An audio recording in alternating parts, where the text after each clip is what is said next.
Hey guys, welcome to my vegan kitchen. I'm Michelle. Now I know I'm not in my normal look that you guys are used to. I just came back from a walk, but I just wanted to share with you guys because I am not making my usual video this week because I'm not here. I am on the Costa Rica retreat. However, I wanted to make sure that you guys still had a video to watch. So I'm gonna share with you my top 3 favorite recipes. I hope you like them, so enjoy.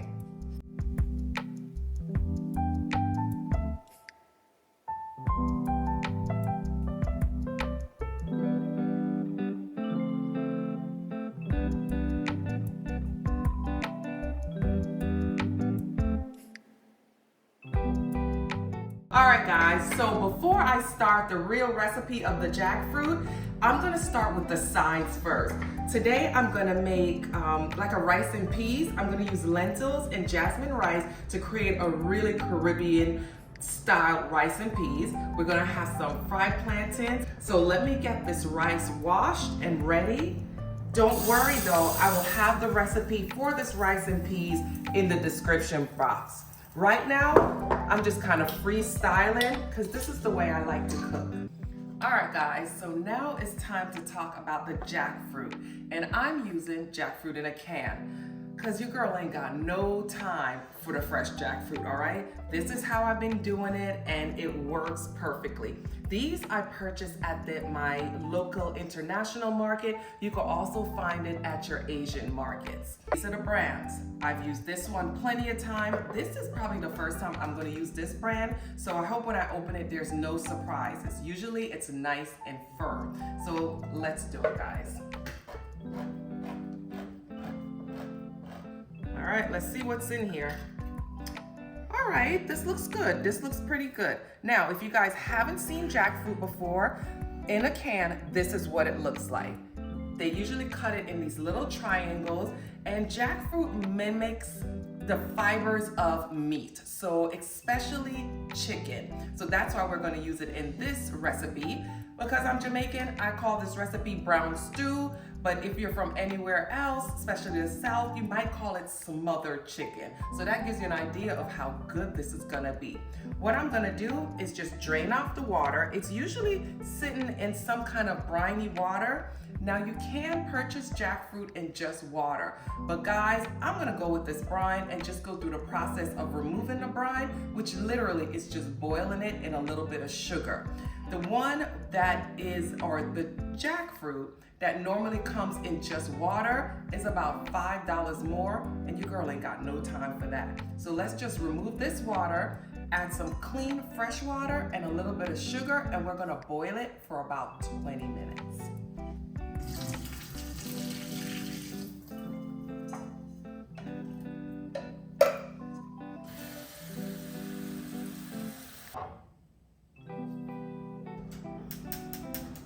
This is how much time I have left, and you get it, time I have left? Okay, dry joke.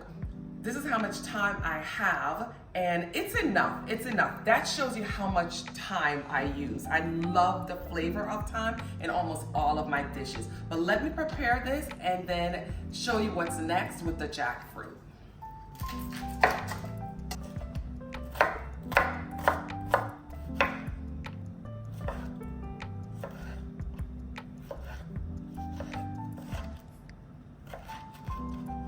All right guys, now that the jackfruit is cooked, we're just gonna pour off the water and just be gentle with your jackfruit.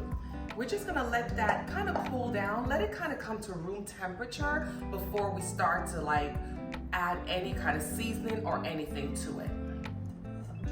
Once the jackfruit cools down, we transfer it to a different bowl because this is what we're gonna do next. We're just going to, and don't worry guys, you don't have to season it or anything right now. It will be plenty seasoned by the time it's cooked. We're just gonna take some regular all-purpose flour and we're just gonna dust it all over the jackfruit. That's it, that's all you're gonna do. We're just gonna take the jackfruit and make sure it's completely covered with the flour. Gently, gently, gently. Maybe I should slow down and stop that flipping and just gently cover it, right? All right. In my skillet, I'm gonna add some avocado oil. You could also use grapeseed oil, any really good frying oil. This is a non-stick pot. We're gonna now add our jackfruit, and we're gonna make sure to fry the jackfruit on both sides. So just add them in one at a time.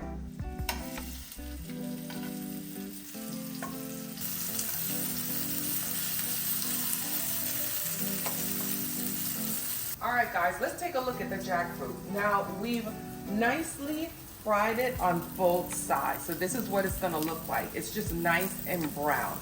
And let's take a look at that rice and peas back here. Take a sneak in that pot. Oh my God, look at that. That's what the rice and peas looks like. It's coming along beautifully. Okay, so once we get our jackfruit to this point, we are going to remove it from the frying process. Just toss it right into a plate just like that. And we're gonna take that same pan that we used to fry the jackfruit, and we're gonna add our ingredients now for the gravy. I'm gonna add in my Scotch bonnet pepper, my onion and tomatoes. I went ahead and chopped some garlic. You can add it if you want or not. I didn't think I had any, and then I looked and I was like, oh, I guess I have garlic. All I did was just kind of stir the ingredients that we have in here just a little bit so nothing burns, right? That's about a minute. Some water, we're gonna add right to the pot. We're gonna add some coconut milk. As you can see, I use a lot of coconut milk. We're gonna use some Better Than Bouillon seasoning, and this, guys, is the vegan one. I get so many comments with people like, why are you using chicken broth? It's the vegan one, okay? So we're gonna put a little bit of that in here, and I can't find my spoon, so let me go get it. This is what's gonna give it the chickeny flavor. Remember what I said? So don't worry about the jackfruit not being seasoned. There's plenty of chickeny flavor from that Better Than Bouillon. And we're just gonna stir that up. Now, because we want it to be just delicious and appetizing and appealing to the eye, plus it gives really good flavor, we're gonna add a little bit of jerk seasoning to this. This is the My Vegan Kitchen Life jerk seasoning. Now, if you don't like things too spicy, you could leave this out, but I'm telling you guys, this really adds that authentic brown stew flavor. And I'm just adding a little bit. I'm not even adding that much. I'm gonna add in some blackstrap molasses. And this is my browning. This is my secret weapon. I don't know what anybody else does, but this is what I do. And you just need a drop of this. This is gonna make it nice and brown. It also has a little bit of sweetness to it. So the spicy and the sweet, this is just help to balance the flavors. We're gonna combine that, and that's how we get our brown gravy, guys. And we're gonna let that come to a bubble. Get all the flavors together. All right, guys. So what I did now to give this gravy some thickness, I may add in a little bit of cornstarch with water, just to make a little slurry. It's nothing big, it's just a couple of tablespoons of water with a little bit of cornstarch. Let me just pour that in now, swish it around, and the gravy will become thicker, which is what we want. I'm now gonna add in my thyme and my scallion. Again, give it just another minute to kind of get the flavors to melt together. Now that we gave it about a minute to let the flavors melt, we're gonna add in the jackfruit. And then we're just gonna make sure the jackfruit gets all coated with this nice, delicious gravy. And then we're gonna give it about a minute to 2 minutes to really get the flavors into the jackfruit. And this is why, guys, I said you don't really have to season the jackfruit. It pretty much doesn't have a flavor. It's gonna take on the flavor of this gravy.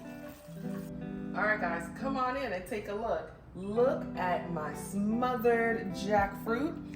Looks absolutely delicious. Let's just go ahead and turn that stove off. It's nice and just all the flavors are blended together right now. Also, let's take a look at our rice and peas That's what it looks like, guys. Let's just use my fork so you can see. So it's cooked, it's ready, it's ready.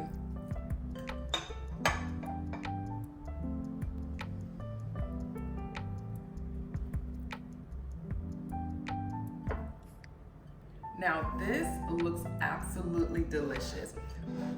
Let's grab a little bit. All right, let's grab this piece. Try not to get any thyme, right? And let's go with these 2 pieces. All right. Now guys, let's taste. But let me show you what's in my plate because I have a little tip for you. You guys, I didn't go through the whole fried plantain thing. What I normally do, and the plantain police, please don't come for me. I usually just buy frozen, pre-cooked, ripe plantains. All I have to do is pop them in the air fryer. This way I don't, because what was happening, I would have plantains that would overripe and I would just never use them. So this way I could just have plantains exactly the way I want it, whenever I want it. So again, plantain police, please don't lock me up, but let's taste this. Let's start with what you guys came for, right? The jackfruit. Let's dive in. And it's a little bit hot. So let me try to like separate it a little bit so you guys can see. If you come in close, I will show you. It looks like chicken, guys. That literally looks like chicken, okay? Oh my God, that's good. Let me taste this one.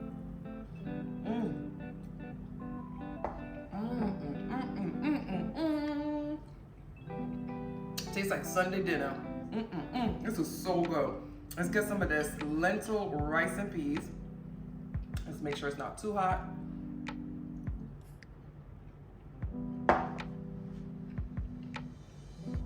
If y'all don't make this and some plantain, oh my gosh. All right, we gotta cut. I gotta finish this. All right, guys, that is my recipe with the jackfruit. I have plenty of other recipes, but this one right here, you guys gotta try it.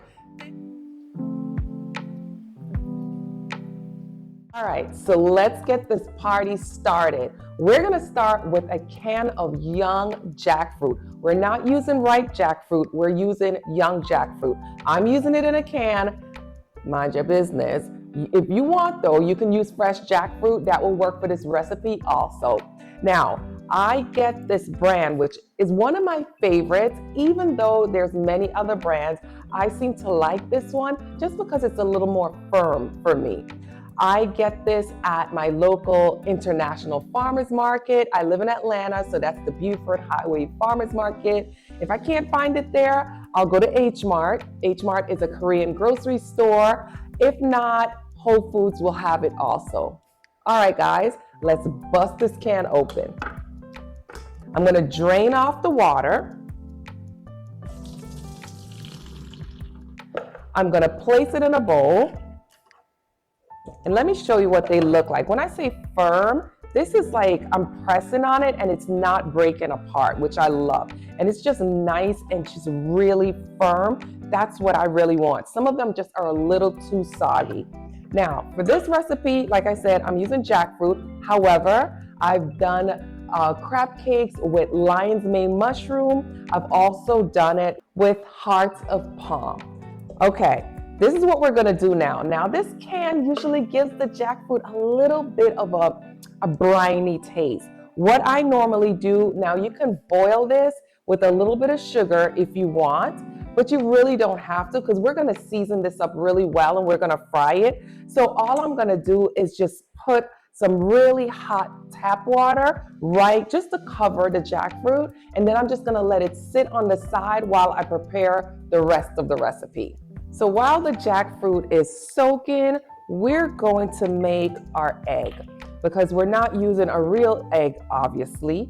We're using flax meal to make the egg. So we're gonna use a couple tablespoons of flax meal powder. And don't worry guys, I will have all of the ingredients in the description box, so just kind of follow me now. Okay, and now we're gonna do a couple tablespoons of water. And that is going to thicken up. So we're just gonna mix that together. All right, just to get it nice and combined. And then we're just gonna place this on the side, give it a couple of minutes to kind of thicken up, just like an egg would. So I usually use flaxseed meal. This is a good fiber source. So sometimes I'll put it in a smoothie, I'll put it in baked goods. I make a really, really good hemp seed porridge. I usually put that in there, and it's a really good thickener. So it helps to kind of thicken up the porridge a little bit. So that's just a good item to have in your pantry. And I keep it in the refrigerator, it keeps it fresh. So now our jackfruit is ready. I have drained the water off. I also used a paper towel, or you could use a clean dish towel. Put the jackfruit in there and just kind of squeeze out the water. We want to get it like more on the drier side, you know, so we don't have too wet of a batter. So just like that, it's really dry right now. I'm gonna place it in my bowl, but I'm just gonna use my hands to shred it first. And I know a lot of you are gonna send questions about the seeds. Now, if the seeds really bother you, you can take the process and take them out. Seeds don't bother me, and once it's cooked, you really don't even notice that the seeds are there. So I just kind of leave them, but it's your preference. I'm leaving them kind of shredded, but kind of chunky, you know, because we're trying to mimic some crab here, you know? So if you could notice, some pieces are big, and you know, the jackfruit will kind of dictate the size, because if you look like right here, this part of the jackfruit, it's a little firmer, and then this is a little softer. So when I try to break it apart, that still stays firm. So I just go in and just use my fingers just to kind of, you know, break those solid pieces down. So we're gonna start with some chickpea flour, just about a 1/4 cup. And we're placing everything in the bowl.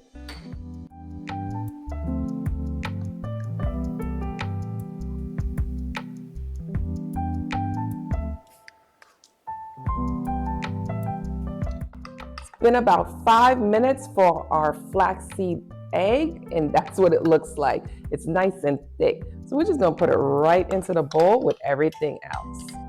I went ahead and I finely chopped, as fine as I could make it, celery and red bell pepper. Now, I am not a big fan of the flavor of celery. However, I know that it does give these crab cakes a real authentic taste, so I'm adding it in. I'm also gonna go ahead and add some roasted seaweed sheets, probably about 2 or 3 sheets. You can also do nori sheets. It's just gonna give it that authentic seafood kind of flavor. And I'm just gonna crumble them in. You don't have to get too fancy with this. Just crumble those sheets in. They'll just kind of break away and cook up. You know I said 2 or 3 sheets, right? That was like 6 sheets. I really want this to have a really seafood taste.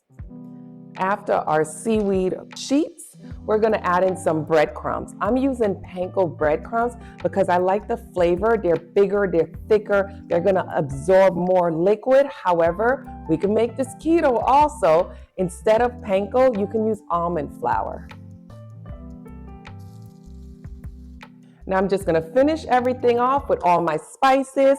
Of course, there has to be some Old Bay in there. So I'm gonna go ahead and just start loading up all my spices.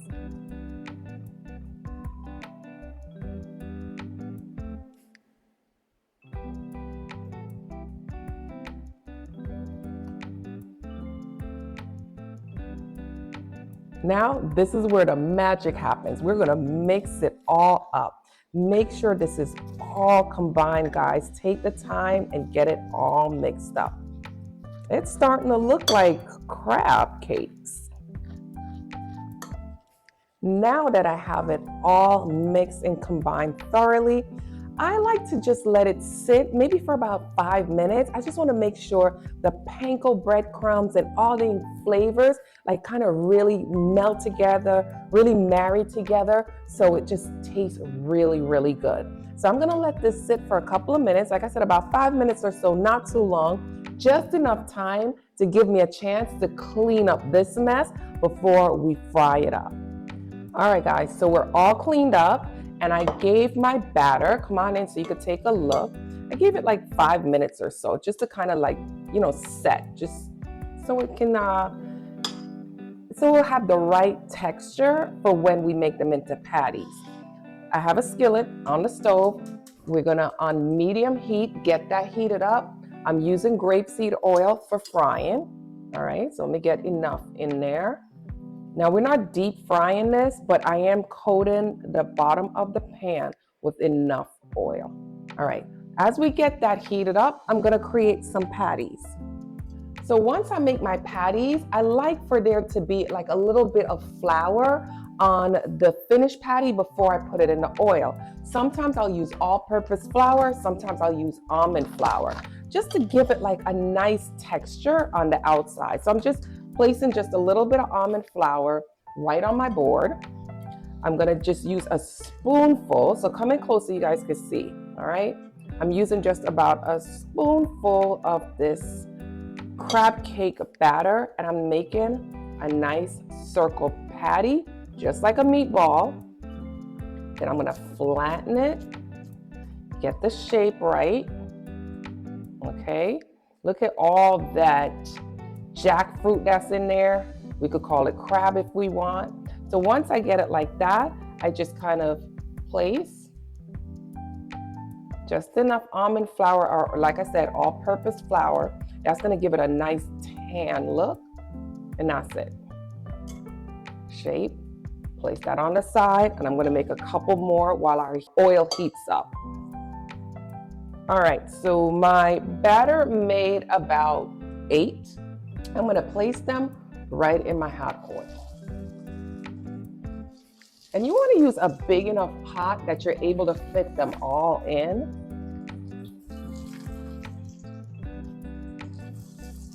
Kind of pushing them to the side.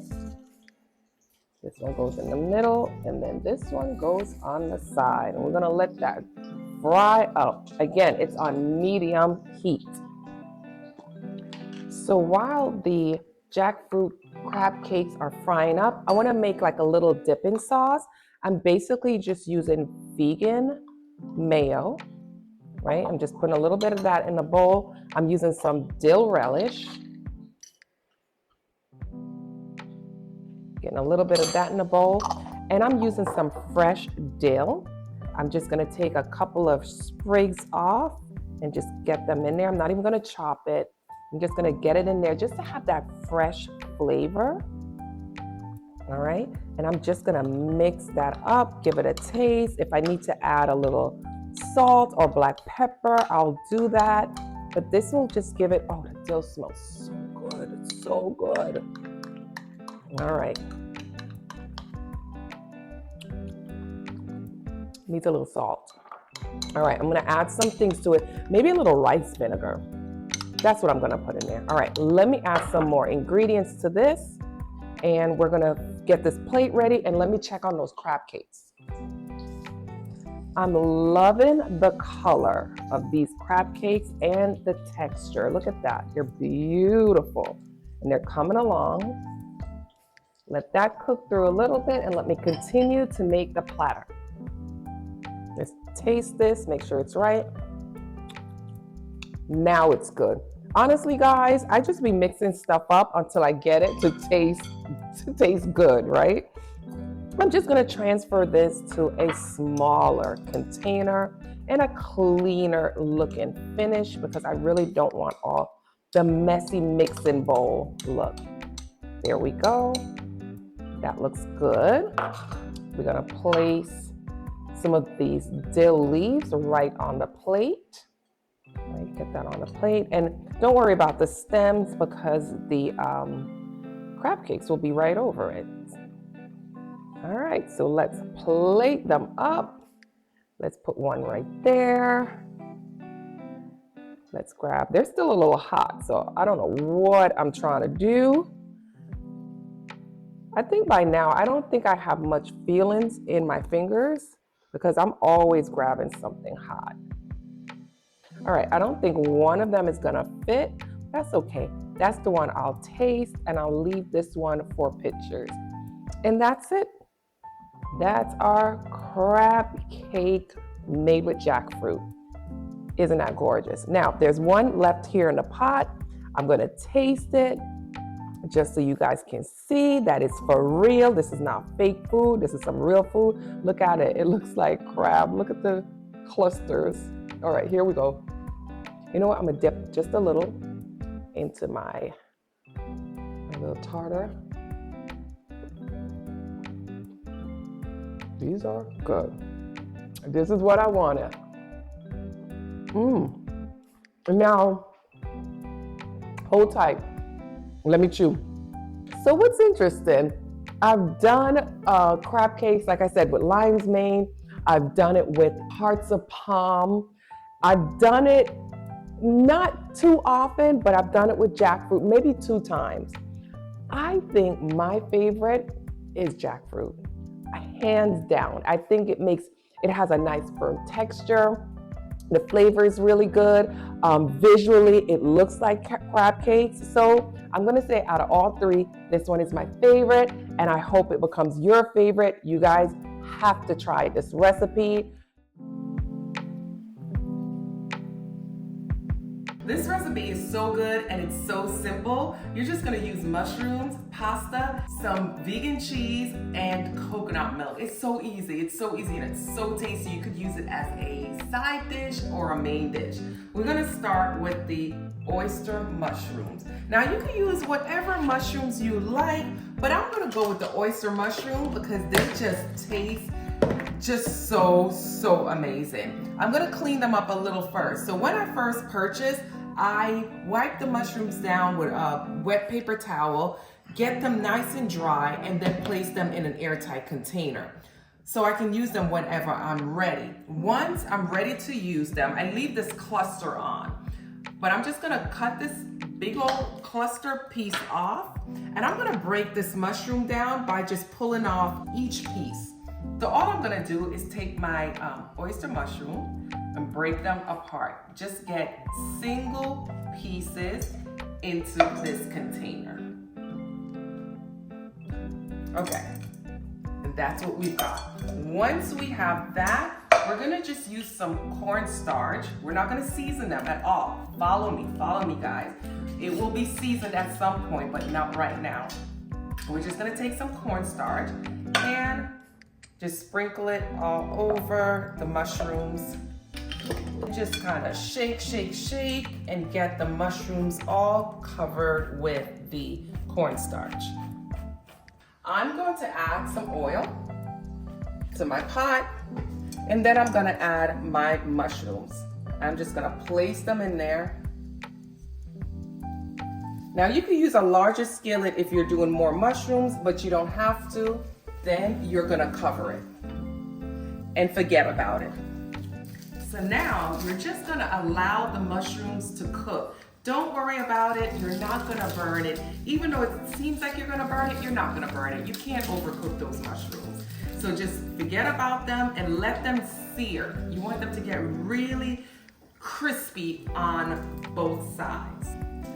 I'm gonna dice some garlic. And I'm gonna use pretty good amount of garlic. I'm gonna use probably about 4 to 5 cloves of garlic. And I'm just gonna get them out of these skins and dice them up really small.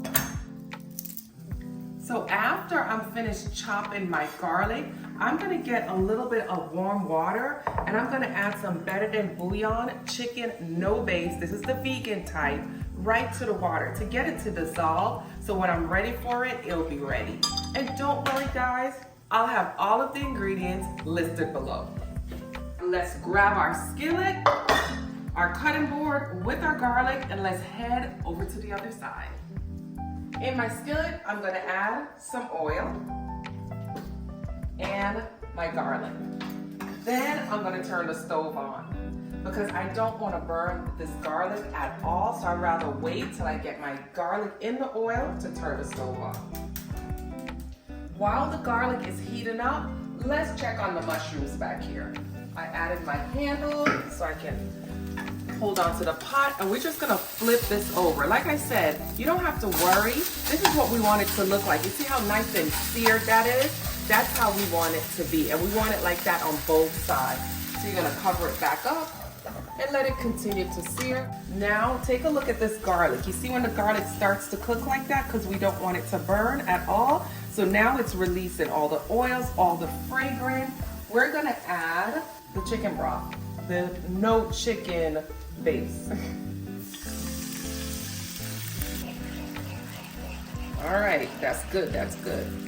So now I'm gonna add my coconut milk to my broth. And just for those who are always asked, this is the brand. I'll leave it in the description box. This is the brand of coconut milk that I absolutely love. It's creamy, rich, thick, and it doesn't have a whole lot of coconut taste. So it's really good in recipes like this. All right, now that we got our liquid to a boil, we're gonna add the pasta. I'm using Orzo pasta. I like these because it's kind of like rice. It's nice and light. It's not a heavy pasta, kind of dish, and you can use it as a side dish. I'm gonna scoop out my desired amount. I'm gonna place it right in my liquid and allow that to cook. Now, Orzo pasta cooks up really quickly, so that's why I placed it right inside of my liquid, inside of my broth and my coconut milk. However, you can pre-cook the Orzo pasta and just add it to the sauce. Now, while that pasta cooks, we're gonna add some broccoli, some fresh broccoli, and I'm just using broccoli florets. I'm gonna take the broccoli and just like I did the mushrooms, I'm just gonna break them apart so we get like these tiny little stems that I'm gonna add to the sauce. I love broccoli in this recipe, but you can use as little or as much as you like. I think it's time for us to check on those oyster mushrooms. Come on, let's go. And this is what the mushroom looks like. And that's what we want it to look like. You see how it sticks together? That's fine. That's perfect. And because this pot is non-stick, nothing is sticking to the pot. Now it's time to check on the pasta. Come on in, take a look. Our pasta is cooked, as you can see. That's what it should look like. It's probably like 95% cooked, and that's how you want it because now we have to add cheese. So I'm adding 2 types of vegan cheese. I'm gonna use vegan Parmesan and vegan mozzarella shreds. This one is from Bio Life and this one is from Trader Joe's. These happen to be my 2 favorites. So just about a handful. Okay, we're gonna stir that up so it gets melty. And then we're gonna add in the broccoli. Let's add in the broccoli. Now the broccoli is gonna create a little bit of water, which is good because we need to loosen this up a little bit, but allow the broccoli to steam. Once you allow the mushrooms to cool down a little bit, and I probably didn't let this cool enough, but once you allow it to cool down a little bit, you're gonna put it on the board just like that. You're gonna take a nice big knife and you're just gonna cut it into pieces. So you're just gonna chop it just like that into pieces. Desired pieces, I probably should say. And I'm gonna add it back to my pot.